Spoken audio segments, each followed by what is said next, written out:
Welcome to Checkmate. This is Mark Greenspan. Today we're going to talk about what a rebate is from a business owner's view. So, if you're a business owner thinking about using rebates to drive sales, protect pricing, move volume without cutting margins, this episode is for you. Now, rebates can be powerful, but only when they're designed intentionally. Today I want to walk you through the real differences between the main types of rebates, mail-in, instant, and online, and help you think about which ones actually make sense for your business. If you've ever asked yourself whether rebates are worth it or why some rebate programs work while others backfire, let's get into it. If you're thinking about using rebates in your business, the most important decision you'll make isn't how big the rebate is, it's which type of rebate to choose. Rebates are often treated like simple promotions, but they're not discounts. From a business perspective, a rebate is a delayed incentive. You collect full price up front, preserve your list pricing, and offer value later in exchange for customer action. That structure creates flexibility, but also introduces friction. And how much friction you introduce depends entirely on the rebate type. There are three primary rebate types most businesses consider: mail-in rebates, instant rebates, and online rebates. Each one behaves very differently in terms of redemption rates, customer experience, operational effort, and financial impact. Now, mail-in rebates are the most traditional form. The customer purchases the product at full price, fills out a rebate form, includes a rebate, receipt or UPC barcode, and mails everything in. If the submission meets all requirements, that customer receives a check or prepaid card or digital check, often 4 to 8 weeks after submission. From a business standpoint, mail-in rebates are attractive because of their predictability. The redemption rates tend to be lower because the process requires effort, attention, and a follow-through from the customer. That friction reduces overall payout volume, which makes rebate costs easier to forecast. Mail-in rebates also allow tighter control over eligibility, documentation, and timing. However, that same friction creates real downsides. Now, mail-in rebates generate customer frustration when claims are delayed, rejected, or lost. They increase support inquiries and can damage trust if the process feels unclear or unfair. Now, for that reason, mail-in rebates are best suited for highly price-sensitive categories, commodity products, or situations where aggressive advertised pricing matters more than a seamless customer experience. Now, instant rebates work very differently. With an instant rebate, that discount is applied at the point of sale.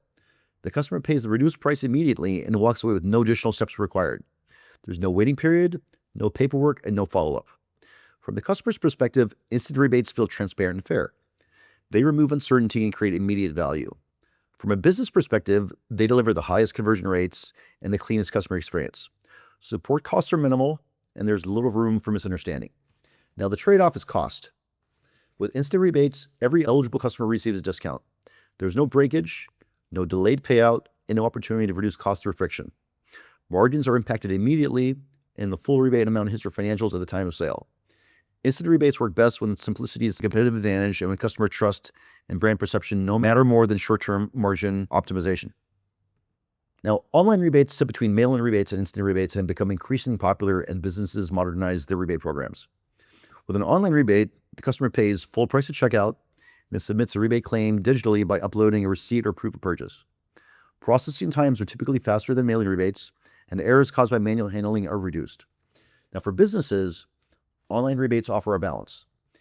Redemptions are higher than mail-in rebates because the process is easier, but still lower than instant rebates because customer action is required. Online submissions improve data accuracy, reduce mailing costs, and shorten payout timelines. They also signal professionalism and transparency, which can strengthen brand trust. Online rebates are often the right choice when your customers are digitally comfortable and when you want to preserve pricing power without creating excessive friction. They require some technical infrastructure, but the operational benefits often outweigh that investment. Now, choosing the right type of rebate starts with understanding your customer. How price sensitive are they? How tolerant are they of friction? Are they likely to complete a multi-step process, or do they expect immediate value? The answers to those questions to drive your rebate design. You also need to consider your internal capabilities. Rebates are not set and forget promotions. They require clear communication, accurate tracking, customer support, and reliable fulfillment. A poorly executed rebate could cost more in brand image than it saves in margin. There's also a financial dimension that businesses sometimes underestimate. Because rebates delay payout, they affect cash flow and accounting timing. That can be beneficial when managing intentionally, but risky when overlooked. You'll need a model not just of the advertised rebate amount, but the actual expected redemption and operational costs of managing the program. Now, one common mistake businesses make is designing rebates that rely too heavily on consumers failing to redeem them. While breakage is a reality in any rebate program, depending on it as a core strategy can backfire. Customers who feel misled are less likely to return, and negative experiences travel faster than positive ones. Now, smart rebate programs assume some friction but don't exploit it. They balance cost control with clarity and fairness. The goal isn't to trick consumers into giving up, it's to create a promotion that aligns customer behavior with business goals. Ultimately, there's no universally correct rebate type. Mail-in rebates optimize for cost control, instant rebates optimize for customer experience. Online rebates balance both. The right choice depends on your pricing strategy, your brand positioning, and your ability to support the experience end-to-end. Now, before launching a rebate, don't ask how big the rebate should be. Ask whether your business can execute it cleanly, support it operationally, and honor it consistently. So this is Mark from Checkmate. If you found this useful, share with other operators thinking about rebates, pricing strategy, or promotions. So if you want to go deeper into how rebates, payments, and fulfillment actually work behind the scenes, that's what we focus on here. Thanks for listening.